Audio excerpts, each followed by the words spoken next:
December 20th, 1971. The plain of jars was submerged in a silence so absolute it could drive one mad. Episode 6. Thousands of Thai soldiers were holding their breath, crawling through the darkness, believing they had deceived the Vietnamese troops. But they did not know that General Tan's artillery was not aimed at the light. It was aimed at the place they thought was safest. Look into the eyes of the staff officers at the operational headquarters. Sweat ran down the vast, spread out maps. Reconnaissance reported. To the north, lights are blazing, engines are roaring. To the south, there is dead silence. Common logic said, attack the north. The enemy is fleeing there. But General Tan did not use logic to fight battles.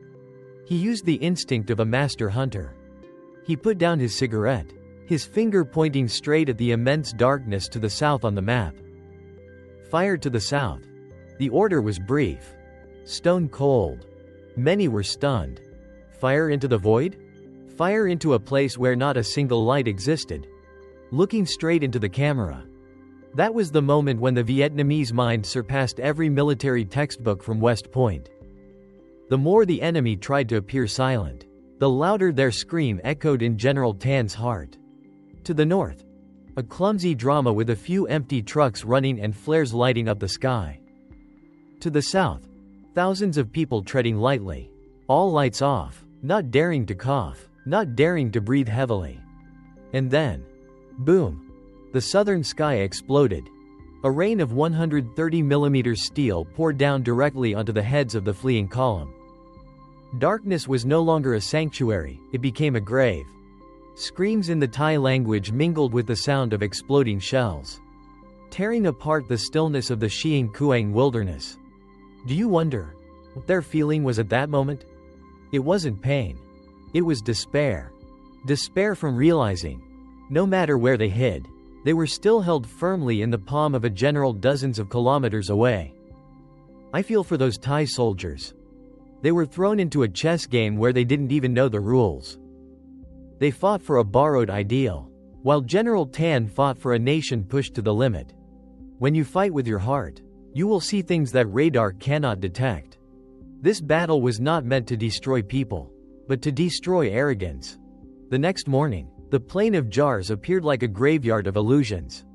Burning tanks, guns and ammunition discarded haphazardly next to thousand-year-old stone jars that still stood there. Indifferent to time, a captured Thai officer, his face drained of blood, could only exclaim, Vietnam Shu Lop Kmt Suit, the Vietnamese fight too well. So well it is terrifying. History has closed that bloody chapter. Today, Thai friends visiting Vietnam may pass through the Thailand intersection. They may visit the cemeteries. They realize that Vietnamese people do not hold on to hatred. We only hold on to the lesson. The lesson of respect. The adventure of the Thai troops ended in shame, but the legacy of General Le Trọng Tấn lives on. A general who never fought the same battle twice in the same way. But the story does not stop yet. After the war, how did the soldiers from both sides of the front line meet again? How did history heal the wounds? Watch Episode 7. The Embrace of History, when guns stop and flowers begin to bloom. After the final gunshot at the Plain of Jars, what remained? Episode 7. It wasn't the shiny medals in Bangkok, nor the dry reports of military feats. It was the Thai soldiers returning home with eyes that could never sleep peacefully again. And it was the land of Vietnam and Laos, sullenly healing its own gashes with the green of the grass. Look at the hand of a Thai veteran today as he touches the stone monument at the Thailand intersection in Bien Hoa. Trembling fingers. Age spots on the skin. He carries no gun, he carries a branch of white flowers.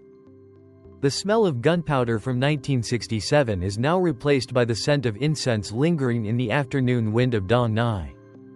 Scars on the flesh may fade, but the scars in the soul of a mercenary can only heal when they face the truth that they were once part of a wrong contract. General Le Trọng Tấn said, "Fight so that the next 3 generations are still afraid." Many misunderstand that as a threat. But in reality, it was a supreme warning. The fear Here is not the fear of an army, but the awe before a nation that knows how to die for what is right. It is a lesson so that no one ever dares to take the lives of their children to be sacrificial lambs for hollow schemes ever again. Years ago, M41 tanks plowed through fields and gardens. Now, on those same roads, there are convoys full of agricultural products and tourists from Bangkok to Vietnam. The enormity of the war system has collapsed. Only the small, simple essence of humanity remains. A hot bowl of pho in Bien Hoa, a gentle smile from the people of Non Trac for visitors from afar. Even if they speak Thai. Why do we study history? To nurture hatred? Or to ensure that the bomb craters in Siêng Kuang will forever only be places for grass to grow? I want to say to the young generation in all three countries, Vietnam, Laos, and Thailand, you are not at fault for what your ancestors did. But you are responsible for what you will write next. Don't look at history through the lens of victors or the defeated. Look at it through the eyes of awakening. The Thai people have achieved a miraculous economic development after the war. The Vietnamese have been reborn from the ashes. We meet at the only common point, the cherishing of peace. The Vietnam-Thailand War Dossier series concludes here. From the painful cuts in Jose Hamlet to the firestorm at the Plain of Jars. In the end, it all dissolved into the earth. Only the truth stands firm. If you have the chance to pass through Highway 51, stop for a moment at the Thailand intersection. Not to see a traffic landmark, but to bow before the souls who fell, to exonerate the mistakes of the past, and to embrace the present with all sincerity. History is a mirror. Look into it to see yourself more clearly, not to see the enemy further away. Thank you for walking with me through 6 episodes of truth. The US poured millions of liters of Agent Orange into Vietnam to strip bare the jungle. They wanted to see the enemy. But there is a harsh truth. The more they stripped the earth bare, the less they saw. Because their opponent no longer lived on the surface of the earth. Episode 8. Imagine you are a Thai soldier from the Black Panther Division. You are walking on a carpet of dry leaves. The smell of rotting, damp forest. The sour smell of sweat soaking into your camouflage uniform. Suddenly, a small crack under the heel of your boot. Not a branch. It is the sound of the steel trigger of a sharpened bamboo pitfall trap, soaked in urine to cause immediate infection. What Thai soldiers feared most was not artillery shells. They feared the feeling of being swallowed whole by an earth that seemed to be breathing. In the darkness of the tunnels, a Vietnamese soldier is pressing his ear against the earthen wall. He uses no radar. He listens to the rhythm of footsteps from above to estimate the number of the enemy. The smell of peanut oil lamps. The smell of damp earth. The silence down here is the death sentence for the noise up there. Above is the American acoustic sensors, electronic detector costing thousands of dollars to detect human scent. Below is a hollow bamboo tube poking through the ground to take in air. A billion-dollar system defeated by a piece of old bamboo. Thai soldiers, with the most modern equipment in Southeast Asia, stood in the old forest yet found themselves as small as prey in a giant trap with no way out. Can you endure it? When the comrade standing right next to you disappears into a bottomless hole in the blink of an eye. When a pitch-black gun barrel pokes out from a thorn bush, fires, and then disappears like a ghost? People called the Thai soldiers aggressive. But that aggression was actually to cover up an extreme fear. They fired wildly into innocent bushes. They burned villages just to feel like they were still in control. But you cannot shoot at the darkness. And you cannot destroy an army that has considered the heart of the earth as home. I exonerate their fear, because in this war, humans were only chess pieces thrown into a nature that had been weaponized. The Siu Kai tunnels, the Long Phuoc tunnels, were not just tunnels. They were the veins of the motherland, protecting her children from the rain of bombs and storms of bullets. Every meter of earth dug up was a meter of freedom established. Today, Thai tourists crawl into those tunnels. They sweat, they feel suffocated after only 5 minutes. And that is when they understand why their ancestors failed. Peace is not the end of war, but the understanding of the price of being allowed to live on this earth. But the underground bunkers were only part of the nightmare. To the west of Ninh Thuan, the land of mystical armies, the Black Panther soldiers encountered a commando unit they called the Boneless Warriors. I will tell you about the Battle of Shadows in episode 9. Don't take your eyes off the camera, because the darkness is coming very close. Night on the Tay Ninh battlefield does not have the color black. It has the color of lurking death. Episode 9. The Thai Black Panther soldiers lay in their fortifications, machine guns at the ready, surrounded by 3 layers of concertina wire and claymore mines. They believed that no living creature could slip through. But the next morning, when the sun rose, they found the bodies of their comrades lying still. And not a single round of ammunition remained. There was no sound of gunfire. No noise. Only the cold breath of the Grim Reaper who had just passed by. Look at the body of a Vietnamese commando. They wear no body armor. Their entire bodies are smeared with mud mixed with charcoal, shiny black and greasy. That smell of mud helps them dissolve into the darkness, helping them deceive the sense of smell of the most aggressive military dogs. In their mouths, only a small bamboo tube to breathe while submerged in the swamp. Or a cold, sharp blade held between their teeth. They thread through the barbed wire fences like thin threads through the eye of a needle. Their flesh is scratched by sharp thorns, but they are not allowed to let a single drop of blood leak out. Because if one drop of blood falls, the entire unit will vanish. 4 hours.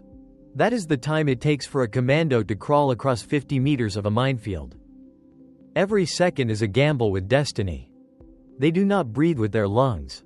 They breathe with their will. They wait for the Thai soldiers' guard rotation, wait for the snoring of those who are complacent after a drunken party. Thai soldiers rely on flares, on constantly sweeping searchlights. They rely on the system. Vietnamese commandos rely on silence. On one side is the destructive power of metal and explosives. On the other is the endurance of sinew and the profound depth of intellect. The system says, this defensive line is invulnerable. Humanity says, there is no place that patriotism cannot reach. Can you fight an enemy you cannot see? Can you shoot at a shadow that just flickered under the searchlight? So fast you thought it was just an illusion of sleepiness? Many Thai soldiers who returned later were haunted by mental trauma. They called it Viet Cong magic. But I want to exonerate them, it was not magic. It was the pinnacle of rigorous training.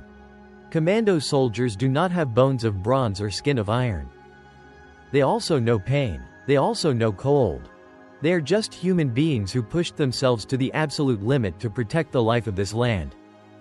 The fear of the Thai soldiers was real, because that truth was too brutal for a normal brain to accept. The art of the commando is a poem written in blood. It is the way the small defeats the giant, the way darkness becomes an ally of those who have nothing left to lose. Today, Vietnamese commando lessons are taught in the world's leading military academies. But there is one thing they can never teach. That is the heartbeat of a soldier lying under the barbed wire, looking toward a homeland being trampled. The Black Panthers fled from Tay Ninh with a cowardice named the Ghosts. But the war was not just about darkness.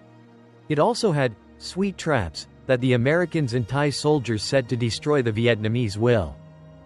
Episode 10 will take you to Fake Glory and Stolen Souls, where the dollar seeks to bribe what bullets cannot strike down. Don't miss it, because the truth always lies behind the neon lights. You think war is only blood and steel? No, war is also the smell of expensive perfume mixed with the smell of gunpowder. Episode 10. It is the crisp green dollar bills tossed out to bribe trust, to turn brothers into enemies, and to turn sacred values into tradable goods. The Americans and Thai soldiers brought here not only tanks, but a consumer lifestyle to rot the opponent's will from within. Look at the bars popping up like mushrooms around the Nuoc Trong base. Flickering red and blue neon lights. Harsh jazz music drowning out the sound of cannons echoing from the distant forest. On the tables are gold-labeled foreign liquors, fragrant packs of cigarettes, Thai soldiers sit there swaggering, throwing money around like trash, treating local women as trophies that can be bought with a few banknotes. The smell of cheap makeup blending with cigarette smoke creates a suffocating atmosphere where honor is weighed and measured by face value. They scattered leaflets. Millions of blank white papers falling from planes like toxic rain. On them were pictures of lavish meals, of happy families under American protection. Chuhoi, open arms, a name that sounds so poetic. But what is behind it? It is betrayal. It is the price of abandoning one's roots to receive a fake security. Inside the base, air conditioners humming, surplus canned food, Thai soldiers dancing in fake joy. Outside the fence, mothers digging for cassava with bleeding hands, skinny children looking toward that brilliant light as if looking at another planet. On one side is the frivolous excess of the empire. On the other is the great endurance of the nation. The system believes that money can fill a hungry stomach and silence a patriotic heart. But the system forgot that there are things that never have a price tag. What will you choose? A life of luxury and humiliation? Or a bowl of moldy rice and freedom? I do not condemn those who fell before temptation. I exonerate them as victims of a machine that crushes human dignity. When your stomach is empty and your child is crying, the boundary between righteousness and survival becomes as thin as a hair. The Thai soldiers were the same. They threw money around because they were so lonely. Because they needed to feel like bosses to forget their lowly mercenary status. Psychological warfare is a silent massacre, where the wound is not on the flesh but deep in the conscience. But amidst the darkness of dollars and temptation, there were still Vietnamese soldiers who kept themselves as pure as mountain spring water. They looked at those neon lights with the contempt of those who had seen the true light of independence. Today, the old bars have become ruins. The Chuhoi dollars have rotted in the ground. Only character is the one thing that does not inflate over time. Temptation cannot defeat us. But when all schemes failed, the enemy reached a final mad decision, white destruction. A campaign where even earth and stone must turn to dust. Episode 11 will bring you to wiping out firestorms and rebirth from the ashes. See you when the ground begins to shake. In 1968, on the outskirts of Bien Hoa, the Americans decided that, if they could not capture the Vietnamese heart, they would wipe out the place where that heart was beating. They called it the Free Fire Zone. Episode 11. A cold military term to legalize turning green fields into the trash heaps of history. Everything moving on the ground was a target. Look at the color of the sky at that time. It was no longer blue. It had the murky gray color of napalm smoke and the dark red of smoldering forest fires. Thai soldiers stood on high hills, wearing Ray-Ban sunglasses, watching B-52s drop bombs like people sowing rice. The ground shook. The explosions were no longer heard with the ears, but felt by the trembling of the chest. Dust rose hundreds of meters high, fine as powder, getting into teeth, into eye sockets, into every breath of those hiding deep in bunkers. In the darkness of the tunnels, kerosene lamps flickered with every tremor. Dirt fell on heads. Water in ceramic jars splashed out. We held our breath, not because we were afraid of dying, but because we feared the sound of our breathing would drown out the sound of the bombs, making us unable to guess where the next wave would land. Above, thousands of tons of iron and steel, the strongest firepower in human history controlled by sophisticated electronic brains. Below, a family huddling together, sharing a boiled cassava root still covered in dirt and sand. The enormity of destruction facing the smallness of hope. The system believed, nothing can survive after this firestorm. Humanity said, as long as one seed remains underground, the forest will grow back. How to not go mad? When every morning you wake up, the old road has disappeared. The old home is just a gaping hole filled with rainwater and bomb fragments? The world called us steel people. But I want to exonerate us. We are not made of steel. We are made of flesh and blood, knowing the fear of death. But we have something that bombs and bullets cannot reach: belonging. Thai soldiers fought on a land they only knew through maps, while we fight on the land where our ancestors lie beneath. The pain of destruction did not make us collapse, it only made us root deeper into the motherland. The firestorm wiped out everything on the surface, but unintentionally forged a generation that no longer knew fear. When the bombs stopped falling, from the pitch-black bunker mouths, shadows of people stepped out again. Their hands held hoes, their hands held guns. They brushed the dust off their shirts and began to rebuild life from the ashes.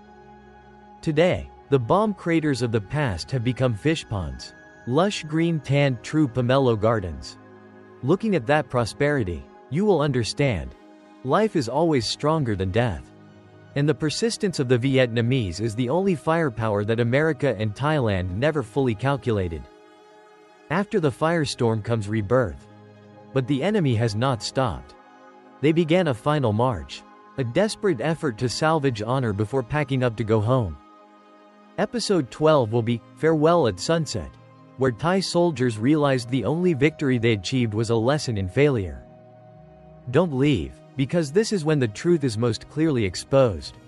We end the chapters of this epic here, right on the land of the South, where Thai soldiers began to realize there are wars where the more weapons they use, the weaker they become.